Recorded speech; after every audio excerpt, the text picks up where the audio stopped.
It's been about 3 weeks since we poured the slab, and now that's enough time for the concrete to cure properly. So now we're ready to go around and pull off the anchor mates and take off the forms. Now when we pull the form boards off, you just give them a little whack just to loosen them up in case they're still tight against the concrete.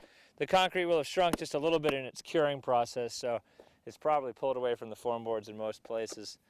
And we'll pull our duplex.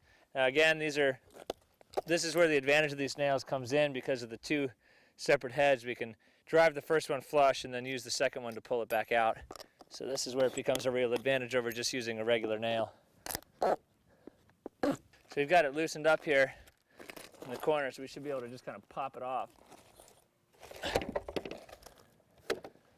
So you can see the plaster lip we've got here. This is going to give not just an overlap to stop the wind-driven rains from getting in, but it'll also create a bearing for the plaster, which in this structure we're going to use as a structural plaster skin. This project is relatively small at about 200 square feet, and yet it still took us about a month to complete. We had the first day was spent with the backhoe clearing the site and creating the actual pad for the construction. The second day was setting batter boards, pulling string lines, and setting our form boards.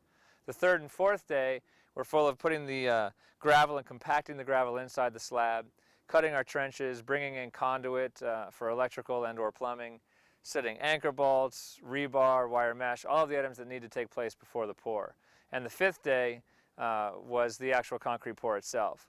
Now it's best to do that pour earlier in the morning so you have the full day to work on finishing the slab. Otherwise you may end up staying up late at night doing your final polish.